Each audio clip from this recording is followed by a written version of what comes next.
Hello, and welcome to Not Now in Theaters. This is a retro and cult film podcast taking you back to movies we remember and why, or highlighting underseen films that could use some more love. I'm Will Turntail, a writer and film fan from California. This episode is all about Hard Boiled. It's considered one of the best action movies of all time, and potentially John Woo's greatest film. It's definitely wild, and I had a lot of fun unpacking the madness for you. So let's get into the movie. Hard Boiled is an action fan's buffet table. Take a watch and you'll dine on rocket launchers, piles of shattered glass, open warehouse shootouts, hospital shootouts, restaurant shootouts, vehicles crashing, burning barrels, twisted villain plots, one-eyed assassins, and the house special, helpless babies in need of rescue. After years of depicting glamorized gangsters, vaunted action director John Woo turned the style spotlight onto the police. Drawing inspiration from characters like Steve McQueen's Bullet and Clint Eastwood's Dirty Harry, Woo popped out Tequila, a jazz musician and gunslinging, jaded hero cop. To realize Woo's, quote, hard-boiled detective, he again teamed up with Hong Kong film legend, actor Chow Yun-fat. And this time, he paired Yun-fat with another of Hong Kong's most acclaimed actors, Tony Leung. Hard Boiled did good business at the Hong Kong box office, but despite this talent behind and in front of the camera, it wasn't Woo's biggest earner. The film didn't clean up and set records like A Better Tomorrow had, but it was a better box office take than The Killer. Yet the movie may be his most heralded overseas effort in the West. Several Western critics called it the best action ever filmed. And considering this is a post-Die Hard and Terminator 2 world, that's quite the praise shower. Hard Boiled was John Woo's last Hong Kong film before coming to Hollywood. But what was supposed to be a smooth Hong Kong swan song wasn't so straightforward. Much like the jazz music featured in the film, the production is known for continuous script revisions and improvisation. Hard Boiled's original concept was to be an edgy thriller. And there are, quote, edgy thrillers, and then the off-the-rails original concept for Hard Boiled. The initial idea was hardcore and more out of a horror film. The Tony Leung character was going to be a psycho with a scheme to, get this, poison baby food. Luckily, producer Terence Chang intervened to put the brakes on that crazy train. Chang was busy making overtures for Woo to get out there and make films in America, and he didn't think it was a good moment to be, trying to make an impression on a new market and simultaneously making a film about poisoning babies. So screenwriter Barry Wong came in to help rework the script, changing Tony Leung's character into an undercover police officer instead of a psycho. But screenwriter Wong died, leaving that script unfinished. I would imagine the other credited writer, Gordon Chan, finished it up, but the script isn't the end of the journey of trouble. This movie had a lengthy 123-day shoot that started in 1991, and given the nature of the film, full of stunts and danger, it's not like they were just lighting scenes of dialogue for much of the time. For example, the movie's hospital portion was a 40-day shoot. That's as long, or even longer, than many lower-budget movies get for the entire film. And with the blacked-out windows simulating night, shooting could happen any time of day. So spending so much time in this hospital for days, it said that people lost track of time and that the crew became exhausted. There were other setbacks, like Tony Leung getting injured by glass fragments in his eyes, which hospitalized him for a week of rest.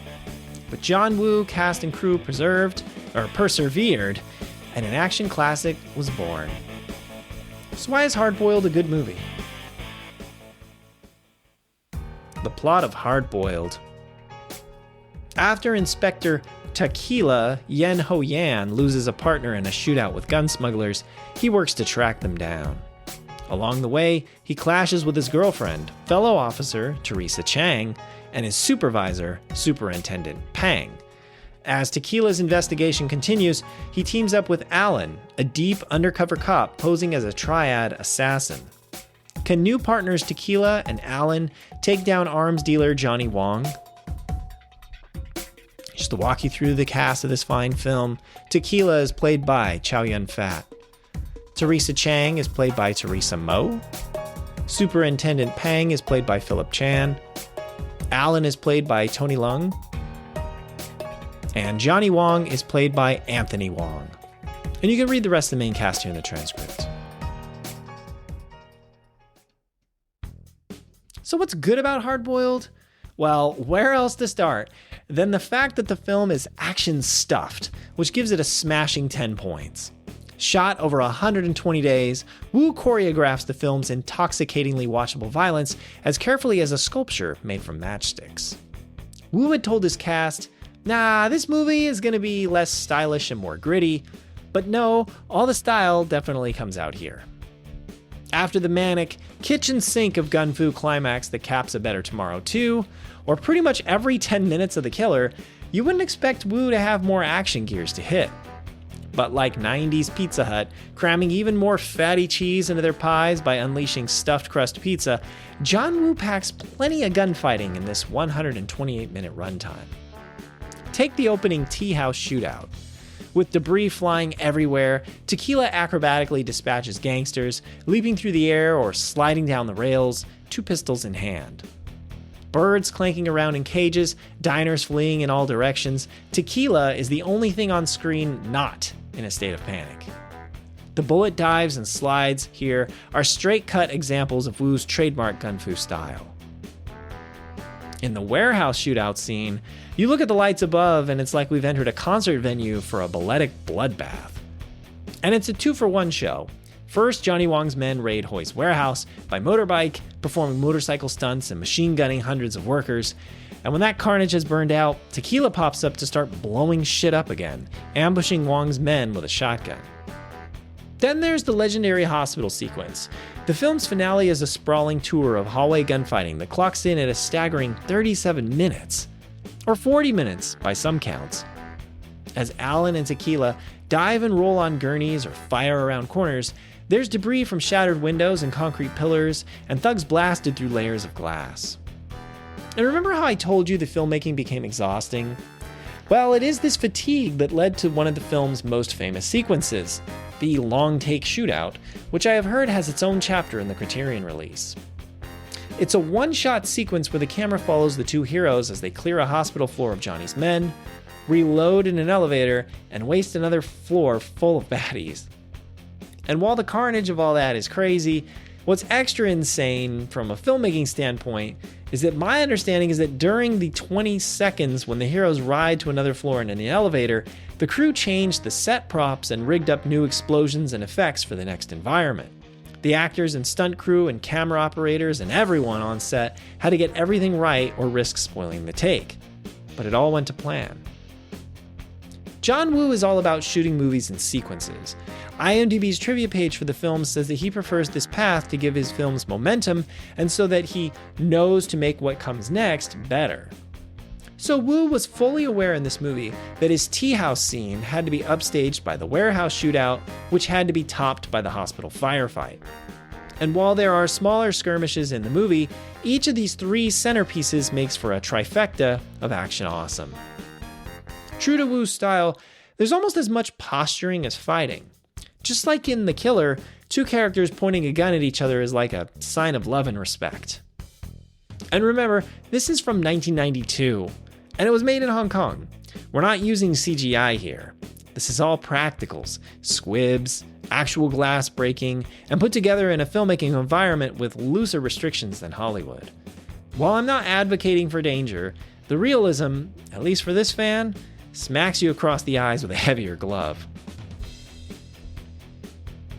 Next, the film has buddy cops, but is not a buddy cop vehicle, which adds 4 points. While the late 80s and early 90s American police films were in lockstep with the patented, quote, buddy cop genre, such as 48 Hours and Lethal Weapon, a refreshing style is at work here. The last pours from the cup of heroic bloodshed.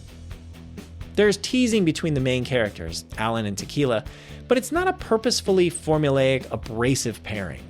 Say, a cop who plays by the rules with one who abandons them, or a criminal who isn't afraid to get his hands dirty with a cop who does it by the book. Instead, both Alan and Tequila struggle. Alan is haunted by the awful murders and betrayals that are part of posing as a mob assassin. He makes a paper crane for every person he kills, And he's got a literal boat full of paper cranes. And Tequila, who has lost his partner and unknowingly gunned down an undercover cop, feels plenty of guilt while trying to do right. His romance with Teresa is stalling, and he often seeks advice from a retired police officer who is now a bartender, played by director John Woo in a cameo. The two gain mutual respect as the film goes on, forging that male bond that is the thematic crux of John Woo's Hong Kong classics period. Next, we have to mention the film's fiery performances, which adds 4 points. With a team-up of Chow Yun-fat and Tony Leung, two of Hong Kong's most acclaimed actors, the chemistry is fun to see. The pair form a camaraderie of anything you can do with a weapon, I can also do, and play well off each other in comedic and dramatic moments.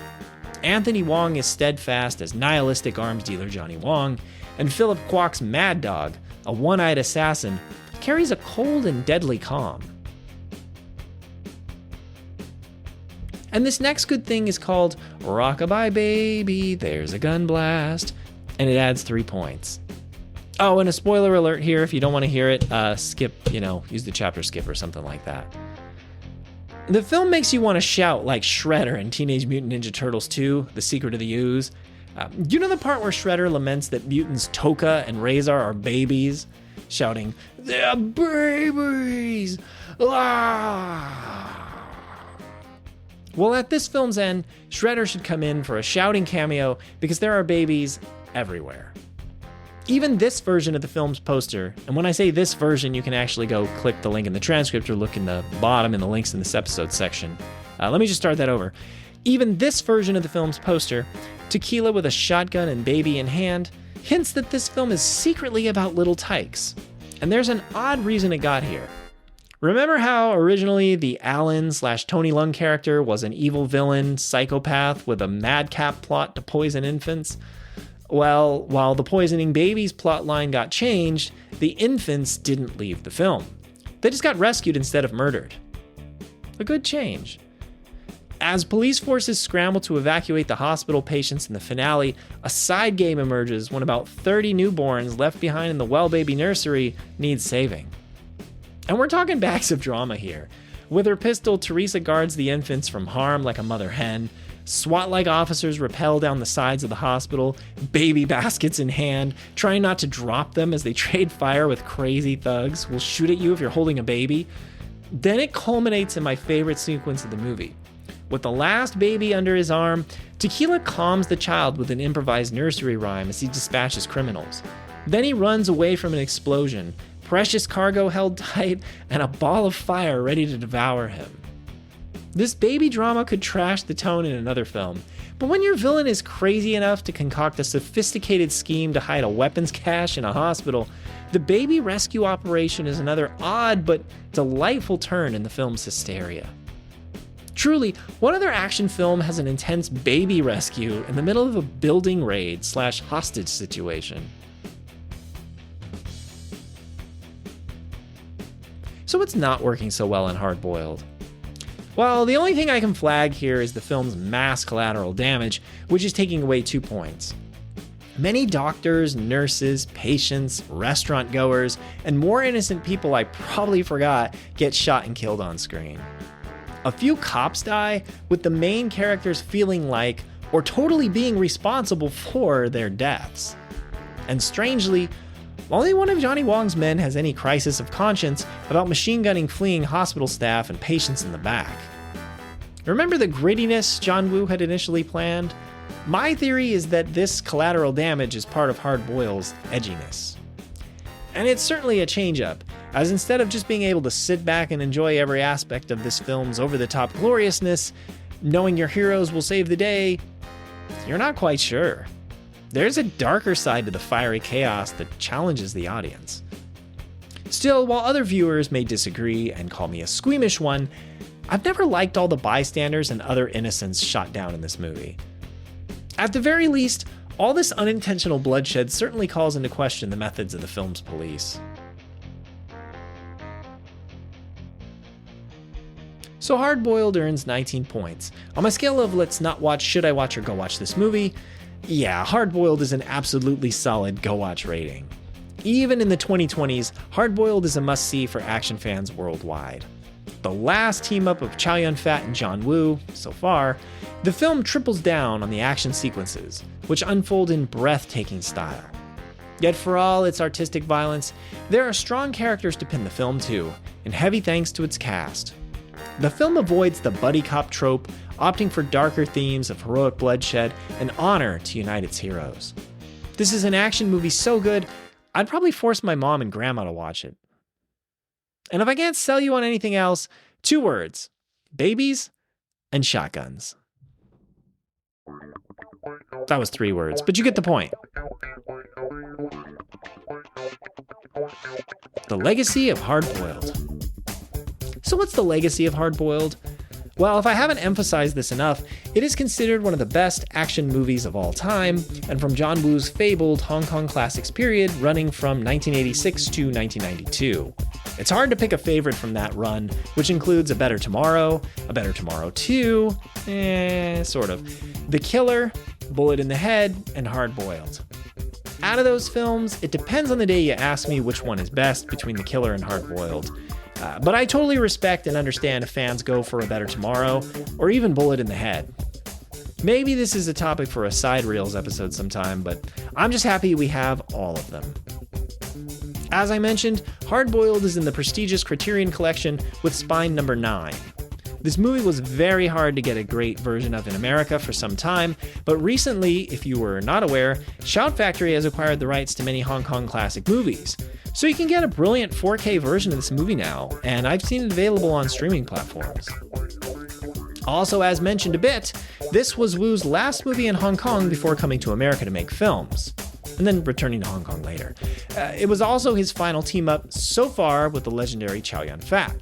They were going to get together for Red Cliff, which Woo made on his return to Hong Kong, but that didn't happen, and his co-star here, Tony Leung, ended up taking on that role. There's a big brouhaha about all that you can read about. This is also Woo's last heroic bloodshed movie. And as that genre, from what I know, seemed to be fizzling out in China, it's truly like a signpost for the end of the whole era. Chow Yun-fat was behind Woo, coming to America soon for films like The Replacement Killers. IMDb's trivia notes that more than 200 guns were used in the film, which had to be imported from England and inspected by the HK police before use. Over 100,000 rounds of blank ammo were fired during filming. 100,000. Another weird thing is that this movie is entirely dubbed, with each actor playing themselves. Woo didn't want to deal with boom mics and other sound elements, so he just ADR'd the whole thing. An interesting bit about Woo's filmmaking. He says, according to IMDb trivia, that he shoots scenes based on how he feels. He doesn't have any love for film theory or proper film language, and he just uses whatever he wants. That's quite odd, considering the complete control and coordination his movies seem to have. And for me, that's a mark of Woo's power as an artist. If you didn't know why the character is called Tequila, apparently it's because the Wild Bunch is an inspiration to the film, including the part where a character drinks an entire bottle of tequila. So that's where the name came from. IMDb's trivia clocks the hospital ward gunfight at 45 minutes. I'm not sure where they started their count then, or why it differs from others, but it has one of the highest body counts in film, with a total of 230. The film's total body count is listed as 307, which seems an undercount if the hospital is scoring 230 of them. I seem to remember quite a few people going down in the warehouse and tea house. Woo is also infamous for creating along the way with his action scenes. I've heard that he gets on set and figures out which way things are going to go, organically, rather than storyboarding it all. I think this is a real asset to the believability of the hyper-reality he makes, if that makes sense. Something crazy, Woo actually wanted to bring down the entire hospital for the conclusion. The crew was concerned and had producer Terence Chang get Woo to agree to 1/4 of the explosives he wanted to use. Lastly, just to get an idea of how intense early 1990s Hong Kong filmmaking was, it's said on IMDb's trivia page for the film that they shot the scene where Tequila is running down the exploding hallway with the baby in his arms, with the explosions behind him, twice. John Woo wasn't happy about the first run, thinking the explosions weren't close enough to Chow Yun-fat. So Woo grabbed whatever remote button to detonate them himself, sent Chow Yun-fat running again, and then set the explosions off a lot closer to him than he thought would happen. So it said Chow was, in all actuality, running for his life. But the story goes that Chow asked how the shot looked, then turned around and said, "That motherfucker."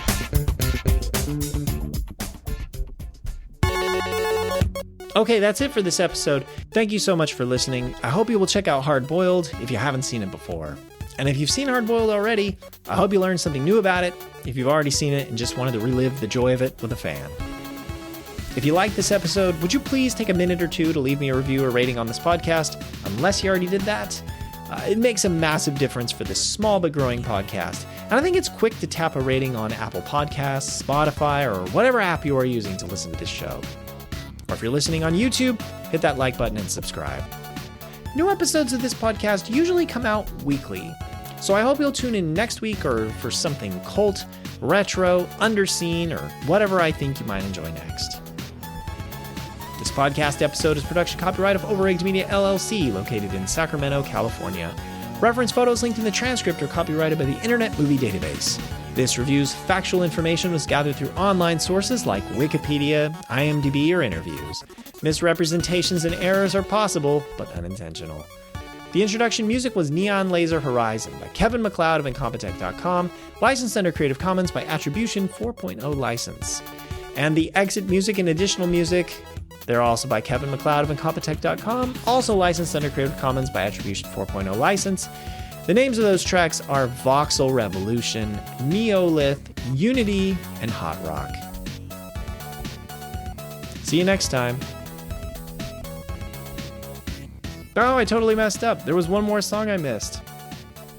Also, Kevin MacLeod made Proto-Funk, licensed under Creative Commons by Attribution 4.0 license. Alright, truly, goodbye for now.